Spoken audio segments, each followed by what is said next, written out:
नमस्कार दोस्तों।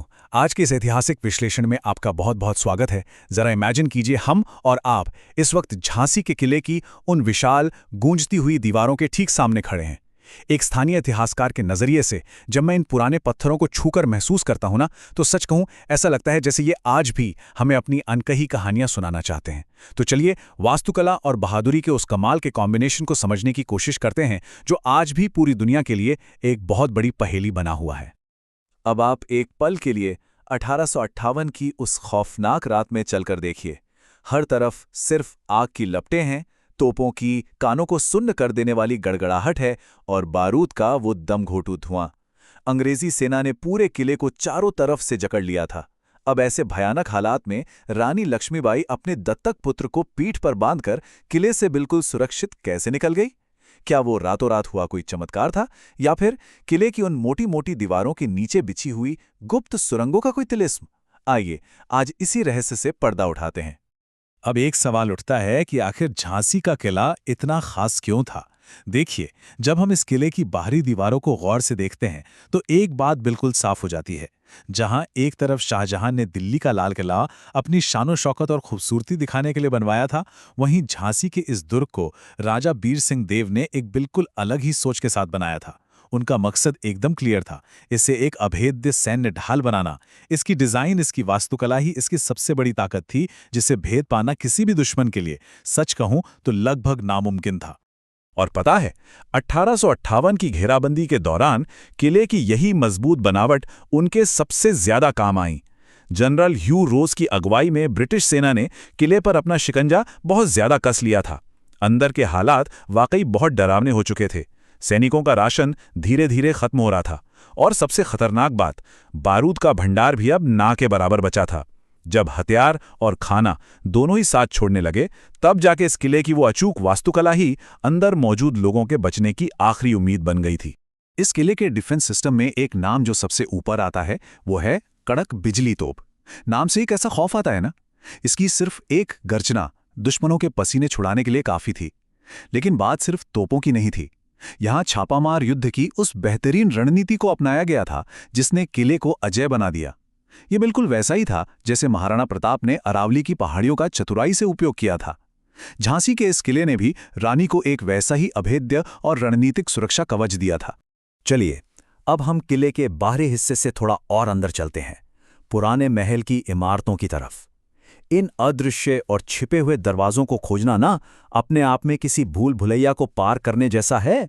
चाहे वो पश्चिमी पंचमहल का गुप्त द्वार हो या फिर ऐतिहासिक गणेश मंदिर के पास का छिपा हुआ रास्ता, ये सिर्फ ईंट पत्थर की इमारतें नहीं थीं दोस्तों, बल्कि दुश्मन को चकमा देकर भाग निकलने की एक बहुत ही सोची समझी रणनीति का अहम हिस्सा थीं। पश्चिमी पंचमहल के इस द्वार की ही बात कर लेते हैं। ये कोई आम सा निकास नहीं था। ये एक ऐसा टॉप सीक्रेट रास्ता था जिसके बारे में सिर्फ और सिर्फ रानी लक्ष्मीबाई और उनके कुछ गिने चुने सबसे वफादार सैनिकों को ही पता था। आपने झलकारी बाई का नाम तो सुना ही होगा, रानी की वो वफादार सैनिक जो बिल्कुल उनके जैसे दिखती थी। कहा जाता है कि झलकारी बाई ने रानी का भेष बदलकर इसी गुप्त द्वार से बाहर निकलकर दुश्मनों को धोखा दिया था, ताकि असली रानी को वहां से सुरक्षित निकलने का वो कीमती वक्त मिल सके। क्या मास्टर स्ट्रोक था। और अगर आप गणेश मंदिर के पास वाले छिपे रास्ते की इंजीनियरिंग देखेंगे तो सच में हैरान रह जाएंगे। इसे हम हड़प्पा शैली का वेंटिलेशन कह सकते हैं। जैसे सिंधु घाटी सभ्यता के लोगों ने बेहतरीन जल निकासी प्रणाली बनाई थी ना, बिल्कुल वैसे ही बुंदेला राजाओं ने जमीन के नीचे इन सुरंगों का पूरा जाल बिछा दिया था।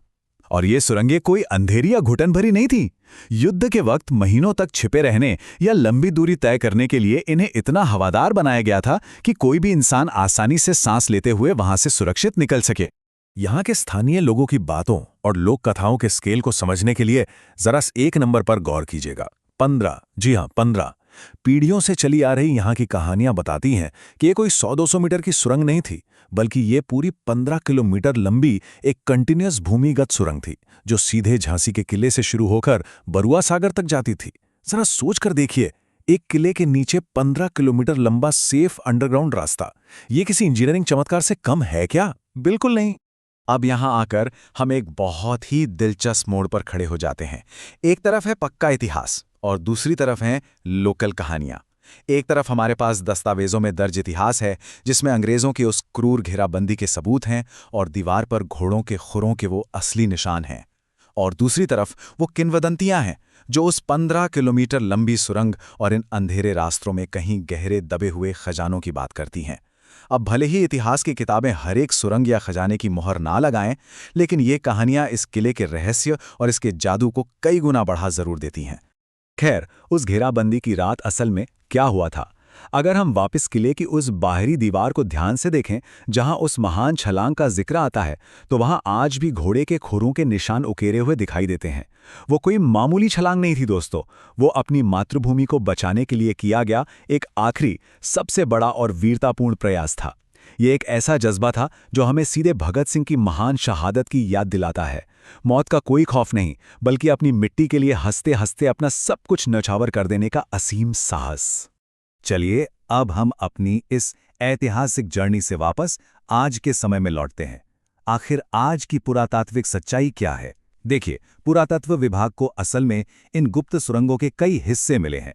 मतलब ये सुरंगों वाली बात कोई मनगढ़ंत कहानी नहीं है, लेकिन क्योंकि ये अब बहुत पुरानी हो चुकी हैं और इनके ढहने का बहुत बड़ा रिस्क है, इसलिए सुरक्षा कारणों से इन्हें आम जनता के लिए पूरी तरह बंद रखा गया है। और सबसे बड़ा सवाल जो आज भी बरकरार है, क्या इन अंधेरी बंद सुरंगों में आज भी उस दौर के हथियार या खजाने मौजूद हैं?